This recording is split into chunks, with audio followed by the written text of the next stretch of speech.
Video kana irratti akkamitti wantoota uumamaan naannoo keenyatti argaman qofa fayyadamuudhaan karaa uumama ta'een dhiibbaan tokko osoo nurra hin geenye rifeensa mataa keenyaa torbee muraasa yookiin guyyoota muraasa keessatti guddisuu yookiin dheeressuu baay'ina isaas dabaluu akka dandeenyuun isin barsiisa. Wantoonni kunneen uumamaan kan argaman waan ta'aniif side effect yookiin dhiibbaa tokkoyyuu fayyaa keessanirra hin geessisani. Baratoota yookiin hordoftoota video kana hundi keessan yeroo jalqabaatiif gara chaanaali keenyaa yoo dhufaa jiraattan ta'e subscribe gochuudhaan jalqabaa.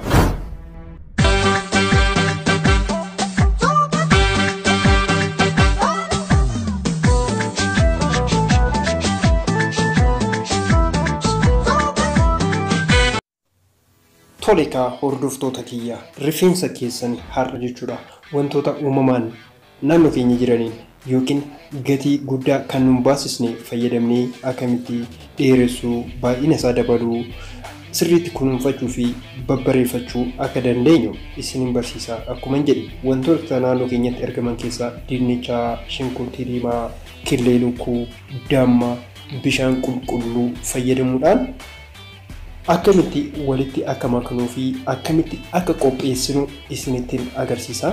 Mana keessatti haaluma nyaata ittiin qopheessitaniin kitchenii yookiin kushina keessan keessatti qindeessuudhaan itti fayyadamuu ni dandeessu. Karaa salphaadhaan mala salphaadhaan baasiiwwan adda addaa fi saaxilamtanii ana duuka ta'an isinin jedhama. Tokkoffaa dinnicha. Viidiyoo har'aa kanarraa waan isin dinqisiisu ni argitu. Warroonni dhiiraa yoo viidiyoo kana ilaalaa jiraatan ta'e jechuudha.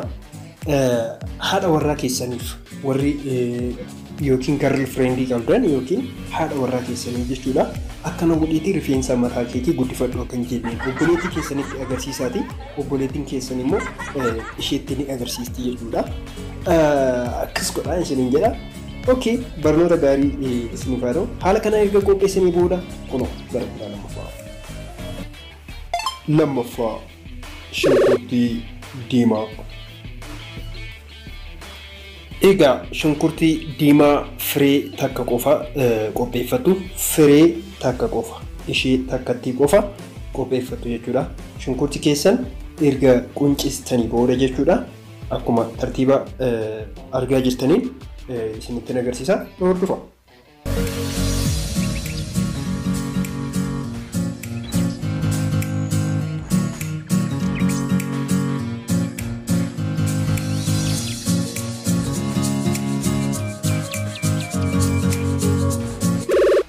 Itti aansuudhaan maashina juusii yookiin kan isiniif daakuu danda'u ni qopheeffattu.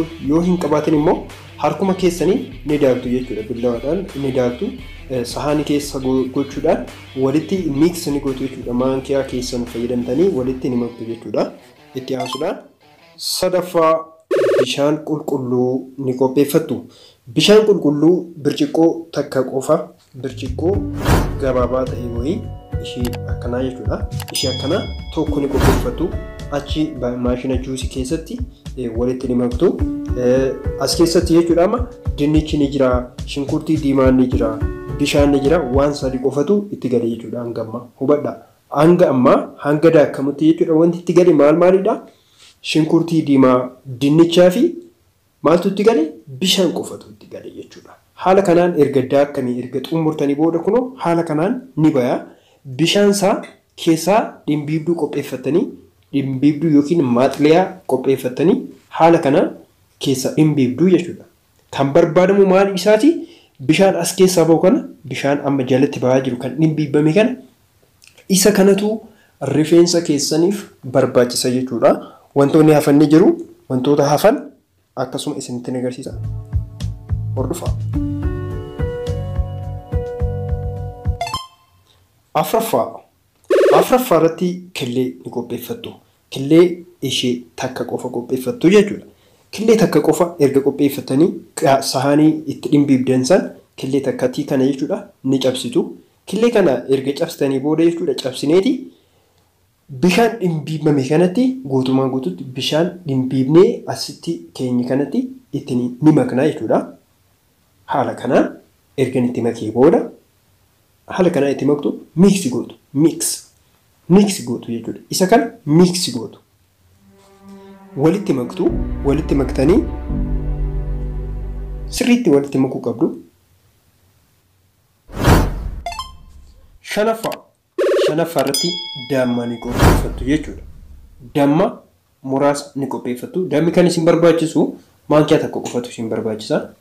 Already damma maankiyaa takka xumura irratti jechuudha.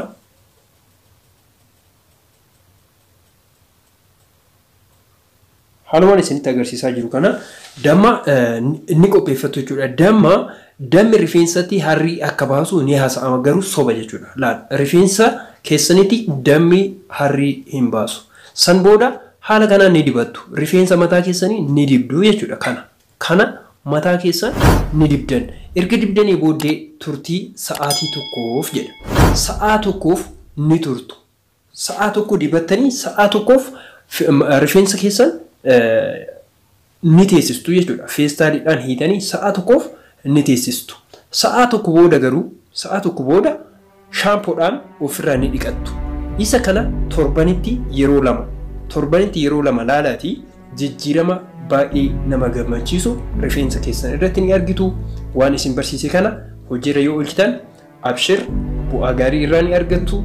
Viidiyoo keenya like godhaa nu fayyada. Like yoo gootan nu fayyada jechuudha.